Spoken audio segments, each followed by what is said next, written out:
ela nasce, ela não é assim. Qualquer um pode ter a mediunidade, qualquer um pode ter poderes, né, que as pessoas se colocam assim, aquela mediunidade mais ostensiva. Porém, há de se ver, é uma mediunidade alinhada com o cristão, a mediunidade cristã, porque ele fala que, da mesma maneira que se eu cuidar da terra, eu terei produtos melhores vindos delas, da mesma maneira o médium será o zelador incansável de si mesmo. O médium tem que cuidar dele mesmo. E aí esse cuidado é como? É o estudo, principalmente. Você tem que estudar, conhecer a doutrina, conhecer todas as questões envolvidas naqueles fenômenos, né, envolvidos naquilo, para que você entenda e possa ser um bom instrumento, né? Um violino afinado, como já colocado.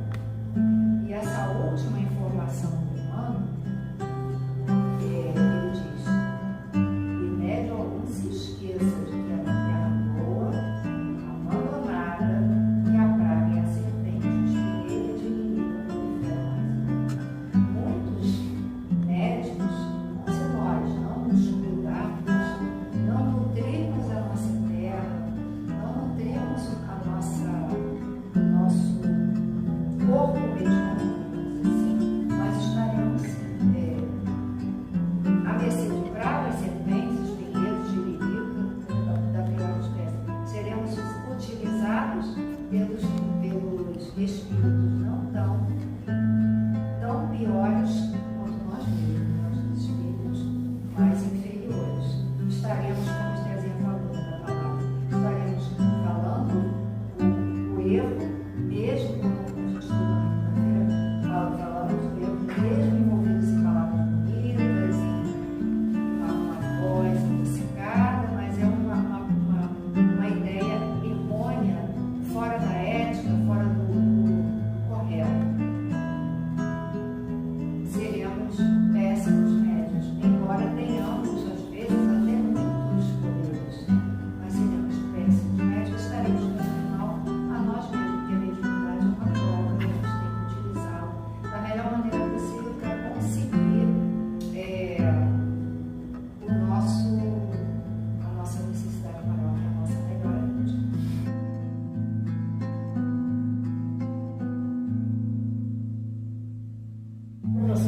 Assim como o cara que ganha a terra e não aprende a trabalhar com a terra, ele esgota a terra. Né? A gente tem exemplo das plantations do século XVII, XVIII, né?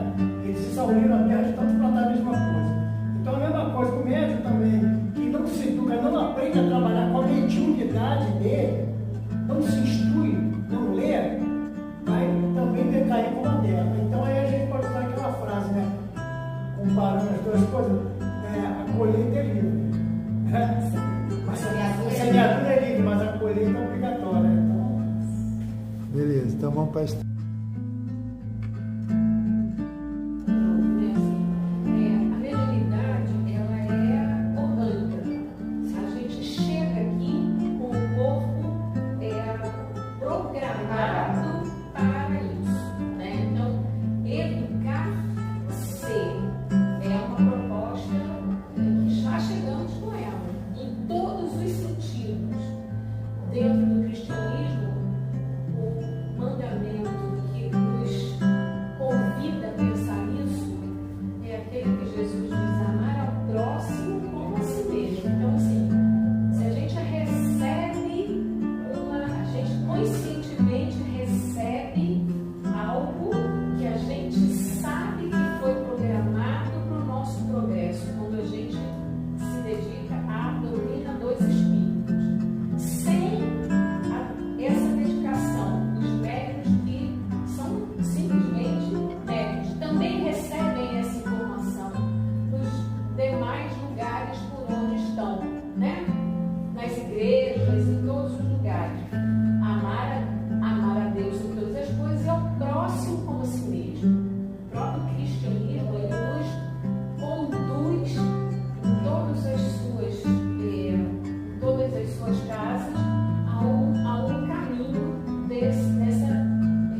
assim, é algo pra lá de especial, porque a gente recebe aquilo que eles vivenciaram, aquilo que eles, de alguma forma, antes de nós, conseguiram vencer, né? Então, mais que qualquer coisa, o exemplo que eles nos dão, que é um exemplo de força, de fé, de coragem e de entendimento também das nossas limitações, porque também as temos, né?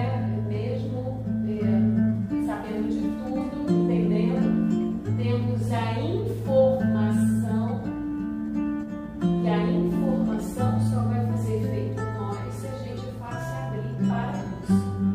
E aí é um desafio nosso. Sozinha, a informação, sozinho, como a inteligência, né? Sozinho não faz nada de bom se a gente não souber usar. A inteligência é neutra, ela tanto serve para um lado como serve para o outro. A mediunidade também. Tanto ela serve para a gente construir, como serve para a gente destruir. Vai depender de como a gente consegue se colocar na condição de receptores conscientes dessas informações, né? Então, dessas informações que eu digo, diferente de outros irmãos que também, com essa delicadeza fisiológica, né? Que é uma delicadeza, talvez tenha uma maior dificuldade ainda com relação a isso, que para a gente é uma coisa mais viva, que é a comunicação dos espíritos. Toda a literatura espírita, enquanto a literatura evangélica, a gente tem a vigilância e a oração. Para mim acho que para todos nós, vigiar o tempo inteiro, a gente já sabe o caminho, a gente já sabe onde a gente tem que caminhar. Vigilância permanente dos nossos pensamentos, das nossas atitudes, sempre. Perceberam? Realmente a mediunidade ela precisa ser trabalhada, né, cada um de nós, e assumir é uma tarefa, certo? Mas lembramos de uma ocasião que um livro que tem, não sei se lembrar do suicida, e tem um aspecto sobre o trabalho tanto do médico. Então uma pessoa foi chamada para um laboratório de restringimento. E ele falou assim, olha, você vai precisar encarnar e tal, a tua situação é delicada, você já passou o fim para você. E aí você se propõe, falou assim, olha, eu quero, diante das meus comprometimentos, eu quero tal doença, tipo assim, uma hanseníase, uma tuberculose, um câncer, e uma diversas doenças que a gente sabe que é problemática mesmo, né? Aí o espírito estava assistindo e falou assim, a gente não vai te dar isso não, a gente vai te dar a mediunidade. Aí você vai desenvolver a mediunidade, a tarefa, e aí uma coisa mais light, né? Vamos dizer assim, né? Em relação ao que você pediu, ao próprio que você pediu. Aí tá bom, aí quando a gente chega aqui, não quer assumir a tarefa mediúnica, aí complica mais ainda, né? Uma coisa que a gente se propõe e a gente não consegue desenvolver. Isso muito bem, para a ocasião, o Chico Xavier lembrou. Um tarefeiro, ele falou, e aí, você vai começar a tarefa ou não vai? Que tarefa, Chico? Você não assumiu. Aí ele falou, mas faz qual foi a tarefa? Você tem que assumir a psicografia que você assumiu perante a espiritualidade. Então você não quer assumir a psicografia, né? Então você prefere ficar pastando no pasto, né? Tem que ficar para isso, então assumir a psicografia. Então cada um de nós é dado uma tarefa que, pela bênção de Deus, tem que dar conta, né? E consiga, né? Texto, né? Porque na realidade, como a Fernanda estava falando, o vigiar e orar, eu acho que é muito importante em qualquer momento do médico, porque às vezes o médico fica um pouco perdido, por mais tempo que ele tenha, por mais que ele fica naquela meio. E se você mantiver essa parte, vigiar e orar, e preservar tudo aquilo que você tem já como aprendizado, tentar levar aquilo sempre à frente, posicionar sempre com você mesmo, no teu dia a dia, logo que você faz uma perspectiva de tudo aquilo que você fez, para você poder manter toda essa parte da mediunidade. Isso é importante também, muito importante. Beleza. Johnny, por favor. Uma contribuição. Assim, eu sou jovem ainda, né? Aqui na casa. Então, assim, eu, diante das falas, pensando também, porque assim, nosso dia a dia é tão complicado. Então, assim, tem dia, eu acordo às 5 da manhã, como eu planejei. Então, assim, eu vou me dizer, vigiar e orar, mas é tão difícil. Olha, eu não sei pra vocês, mas como pra mim é difícil. Olha, é todo dia uma briga comigo mesmo. Todo dia, essa dificuldade. Eu vou estudar 15 minutinhos. Olha que 15 minutos mais difícil que eu tenho para estudar. Vocês não têm noção. Mas assim, às vezes, ontem mesmo, ontem era 15 para 1 da manhã, foi a hora que eu consegui ler 3 páginas do livro que eu estou estudando. 3 páginas. Então assim, não fica aqui olhando você, pelo amor de Deus, vamos descansar. Não tem Eu acho que Johnny, essa questão da. Isso a gente vai adquirindo com o tempo, exercitando, observação. E até porque quanto mais atarefada a pessoa for durante o dia, vem cansaço, Não se cobre, não. não se cobre. É que hoje tem a facilidade assim de você ouvir, quando você está fazendo suas tarefas, você ouvir uma palestra, você tem essa facilidade. Eu queria ter essa oportunidade. Por isso mesmo, em qualquer condição da força medianímica, que é a força mediúnica, pode colaborar com as inteligências superiores, domiciliadas na vida maior, no progresso.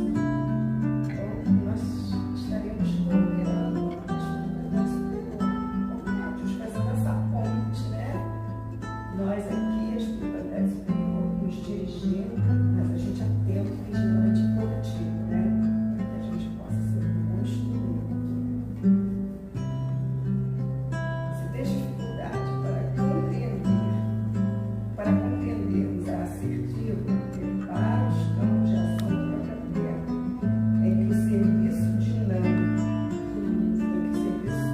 dinamiza a responsabilidade dos mais diversos campos.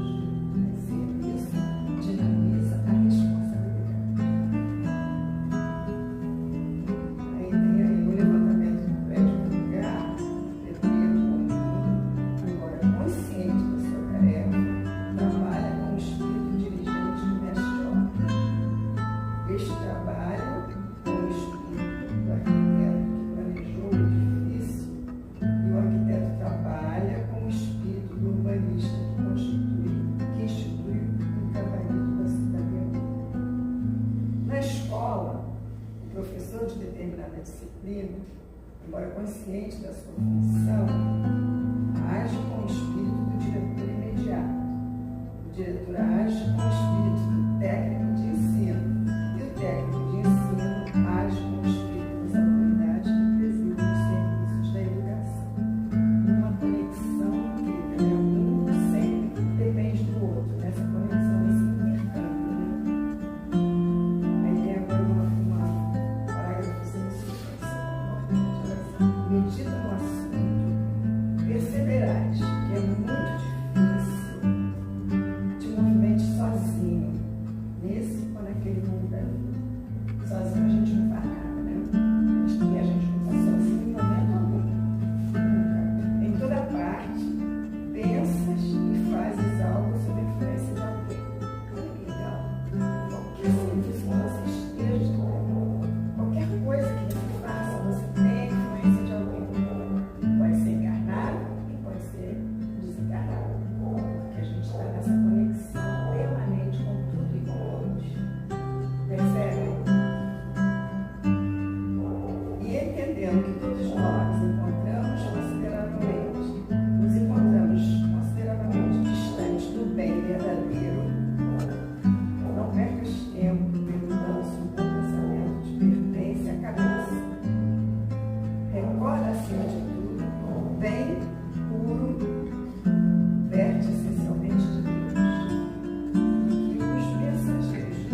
Angela, sob a tutela do amor, se te dispões a servir.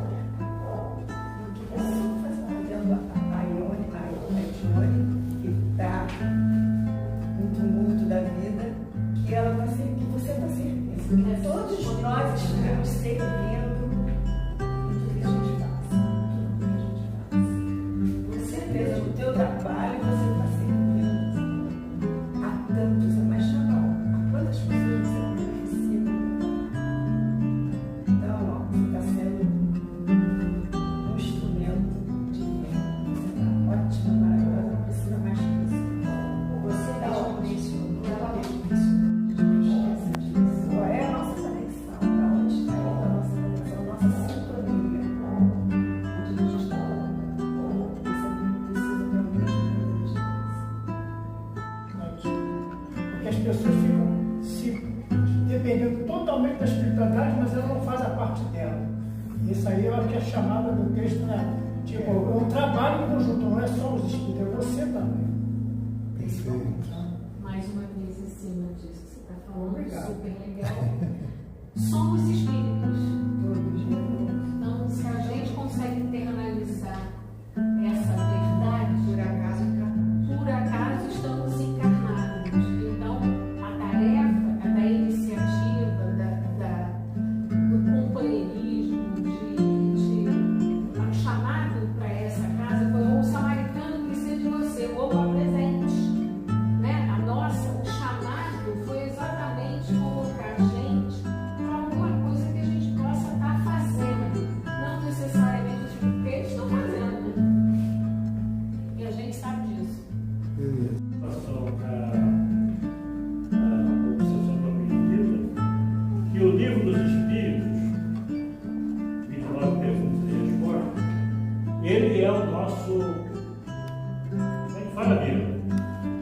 É a, quero que usar a palavra, você me ajuda. Profilaxia não, é uma coisa que você assimila para você praticar. Entendeu? Prevenção. Profilaxia, né?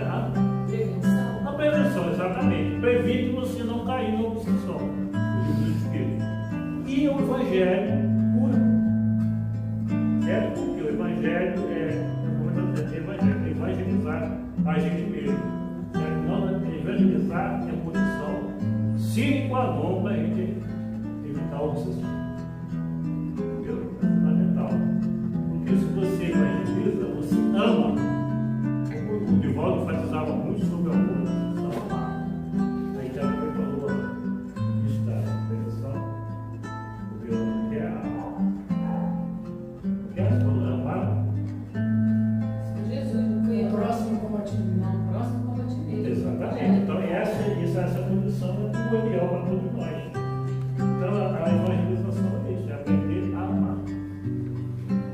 Entendeu? Então é a cura. Qualquer processo, né?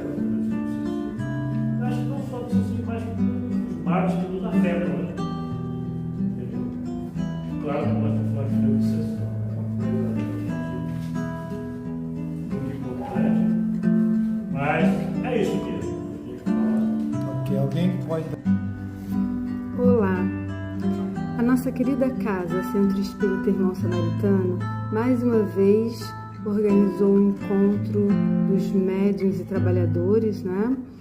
No dia 24 de maio de 2025, unindo os nossos pensamentos em torno da obra Seara dos Médiuns, mais uma obra rica, importantíssima, de que nós desfrutamos para orientar nosso raciocínio, os nossos sentimentos, as nossas ações no trabalho que a Casa Espírita vai oferecer em nome da doutrina espírita, tanto para os trabalhadores quanto para quem ainda está estudando e se preparando para vincular o trabalho, quanto para o público em geral, público de encarnados, público de desencarnados. Então, uma casa espírita pode e precisa, para desfrutar de maior riqueza, se orientar através da obra básica de Allan Kardec. E para isso a gente conta com essa espiritualidade amiga que nos ajuda a desenvolver a nossa compreensão, o nosso senso de compreensão, né? O nosso raciocínio e também os nossos sentimentos, a nossa percepção de nós mesmos, qual o caminho que nós estamos escolhendo, tanto no trabalho da comunidade da Casa Espírita, que estamos vinculados, quanto no nosso dia a dia. Nós trazemos sonhos, trazemos dúvidas e precisamos dessas orientações. Esse livro, A Seara dos Médiuns, faz parte de uma coleção Estudando a Obra Básica, coleção Estudando a Codificação. Essa coleção tem 5 livros. Eles correspondem, eu não localizo um que corresponda à Gênese. Então, o que nós vemos aqui de informação é que correspondem ao Livro dos Espíritos, seria o Religião dos Espíritos. Corresponde, onde o Emmanuel faz comentários sobre o Livro dos Espíritos, então, né? Nós temos também em seguida a Seara dos Médiuns, que corresponde a questões dos livros dos médiuns.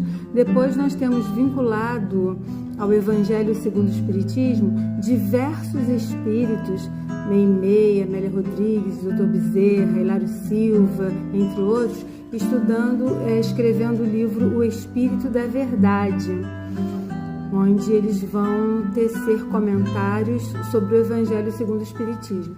Nós temos também o Estude e Viva, que são textos de André Luiz e Emmanuel sobre o Evangelho segundo o Espiritismo e o Livro dos Espíritos. E até onde a gente tem a informação, finaliza por enquanto no livro A Justiça Divina, tratando então de questões trazidas no livro O Céu e o Inferno. Então a gente pode pensar assim, às vezes as palavras que estão lá nessas obras básicas são complexas, né? Mas a espiritualidade amiga desdobra, favorece inúmeras vezes. Nós temos também o livro da Joana de Ângeles, o Evangelho e a Psicologia, a Luz da Psicologia Profunda, mais ou menos esse título, tá? Estou me lembrando dele agora. O Evangelho de Jesus Cristo, a Luz da Psicologia Profunda, onde ela vai em cada capítulo, ela vai fazer comentários sobre cada capítulo do Evangelho segundo o Espiritismo. Muita riqueza, então, para a gente desfrutar, para a gente organizar o nosso íntimo, perseverar, né? Nós sabemos que a jornada é longa, nós trazemos questões que nem conhecemos ainda, nem questões íntimas que nem identificamos ainda, né, com as quais a gente luta no dia a dia, tanto na nossa própria intimidade quanto no relacionamento interpessoal. E essa espiritualidade amiga nos oferece sempre rico material para acalmar nossos corações e nos auxiliar na busca da luz. Então, os textos que foram escolhidos para esse dia 24 de maio de 2025 serem estudados em grupo, isso é uma prática essencial, uma prática de excelência e importantíssima, porque se é muito prazeroso para a gente fazer leitura, mergulhar na leitura que interessa e a gente quer compreender um pouco mais, e aquele espírito trazendo tantos conceitos, jogando luz em tantos conceitos para orientar o nosso raciocínio, é um ponto muito positivo. Mas quando a gente se envolve no estudo coletivo, e aí a gente vai assim trocar ideias com os companheiros que trabalham com a gente, que estão se propondo a trabalhar com a gente na Casa Espírita, então faz muita diferença para que a gente possa assim expressar o nosso ponto de vista, as nossas angústias, nossas inquietações, nossas reflexões, e ouvir também. A construção da harmonia da Casa Espírita depende também da construção dessa harmonia em equipe, e os momentos de estudo são preciosíssimos para que a gente possa desenvolver essa proposta, se envolver cada vez mais nessa proposta, né? Então nós estamos olhando aqui os textos, vamos passar rapidamente. Nós temos o texto Formação Mediúnica do Seara dos Médiuns, Sintonia Mediúnica, Obsessão e Cura, que foram dinamizados pelos companheiros Fátima Carnaval, Fernanda Maia, Francisco Peralta, e o texto que me coube foi o Obsessão e Jesus. Nós vamos observar o encadeamento dessas argumentações que o Espírito Emmanuel compartilha com a gente, quando lá no primeiro texto, então na sequência do livro Seara dos Médiuns, a gente tem primeiro Formação Mediúnica, que vai fazer uma comparação muito interessante do desenvolvimento mediúnico, da elaboração da mediunidade com o estado do solo, como precisa de cultivo e as dificuldades com que encontra, para que a gente então tenha orientação, para a gente não se confundir diante dos escolhos que possam aparecer e vão aparecer no nosso caminho, né? Mas que nós temos um roteiro, um projeto, um plano para ser seguido. E lá no finalzinho desse texto, o Emmanuel diz assim para a gente: mas se a personalidade mediúnica for educada contra a invasão de toda sombra de ignorância e mantida em serviço, conseguiremos em breve o celeiro de luz seguro e rico. Não há desenvolvimento mediúnico para realizações sólidas sem o aprimoramento da individualidade mediúnica. Então, lembrando para a gente que é uma continuação, continuidade, um contínuo trabalho para a gente se envolver e se desenvolver permanentemente. Depois, lá no texto que fala sobre a sintonia, muito interessante, ele vai trazer os espíritos são muito generosos com as nossas dores, com as nossas limitações, né? E no finalzinho, o Emmanuel vai dizer que nós, assim, em toda parte, pensas e fazes algo sob a influência de alguém. É uma frase que a gente, como trabalhador, deveria, como ser humano em geral e como trabalhador em especial, deveria gravar na nossa mente. Em toda parte, pensas e fazes algo sob a influência de alguém. O que eles estão nos orientando, a espiritualidade, é que a quem nós queremos servir com a nossa mente e com os nossos sentimentos. Para qual projeto nós estamos dispondo as nossas forças íntimas? Fica a pergunta desse texto, né? E depois, no Obsessão e Cura, a gente destaca que, assim, dispomos, contudo, na doutrina espírita, à luz dos ensinamentos do Cristo, de verdadeira ciência curativa da alma.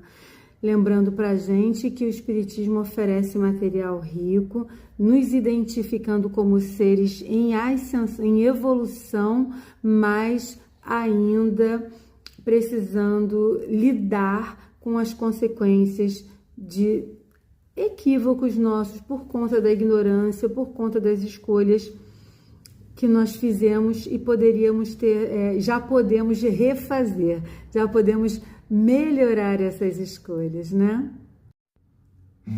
E no texto do nosso estudo do sábado, do livro Seara dos Médiuns, o texto Obsessão e Jesus, o capítulo 18 do livro Seara dos Médiuns, Emmanuel vai trazer para a gente, tratando lá da questão 237 do livro dos Médiuns.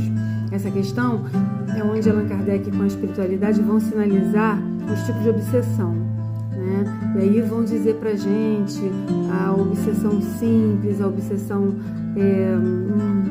a fascinação, a subjugação, vai falar dos mecanismos pelos quais isso pode acontecer. Basicamente vai nos orientar quanto à questão da sintonia, então, né, das escolhas que nós fazemos e podemos refinar. E aí, como é que ele vincula esse texto, essa questão da obsessão, a Jesus? É um ponto curioso para a nossa mente, né?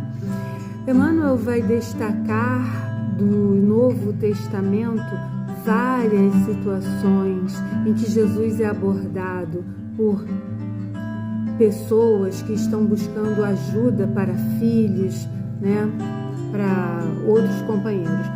Ele vai falar também de Herodes, como sofreu a influência negativa da espiritualidade temporariamente em estado de desequilíbrio, né? A gente chama de obsessores, mas sempre é importante a gente trazer clareza para nossa mente, que não existem espíritos permanentemente numa categoria. Somos todos filhos de Deus em processo de evolução, lidando com dores íntimas, consequência da nossa ignorância, do nosso desconhecimento, do mau uso do livre-arbítrio. Mas a cada momento, a cada encarnação, a cada tarefa que nós desempenhamos, nós somos convidados a reorganizar o nosso mundo íntimo, estejamos encarnados ou desencarnados, né? Então, ele vai falar para a gente de João Batista, né, que sofreu através das mãos de Herodes, por conta dessa influência, né? Ele vai falar dos obsessores que não vacilaram em procurar o próprio mestre naquele episódio do deserto. Traz também pra gente que Pedro sofria de obsessão periódica. Fala pra gente da perseguição que Maria Madalena sofreu antes de se tornar a mensageira da ressurreição, né? Pilatos, que tinha crises de medo, Caifás, que se mostrava paranoico. E ele traz isso dentro do bojo do amor infinito de Jesus Cristo, do amor misericordioso, que é capaz de olhar nos olhos dos adoecidos espiritualmente e estender sempre a mão, oferecer sempre serviço. Vamos ver lá o jeito que ele lidou com Pedro nas vésperas da crucificação, né? E como é que ele já tinha oferecido para o Pedro, já tinha convocado Pedro para essa tarefa. E Emmanuel fala também de que para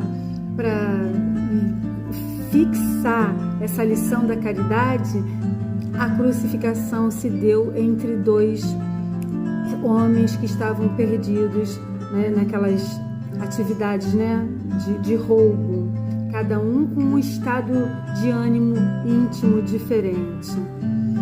E ele finaliza então dizendo que só a doutrina espírita é luz bastante forte, em nome do Senhor, para clarear a razão, quando a mente se transvia desgovernada sob o fascínio das trevas. Lembrando então que se esses personagens do Evangelho, os próprios apóstolos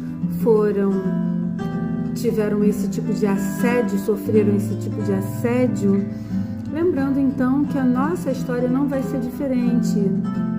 Eventualmente nós vamos perceber a aproximação, ou nós vamos ser abordados espiritualmente, mas com Jesus o nosso coração e a nossa mente já tem material para se voltar para essa busca da luz, né?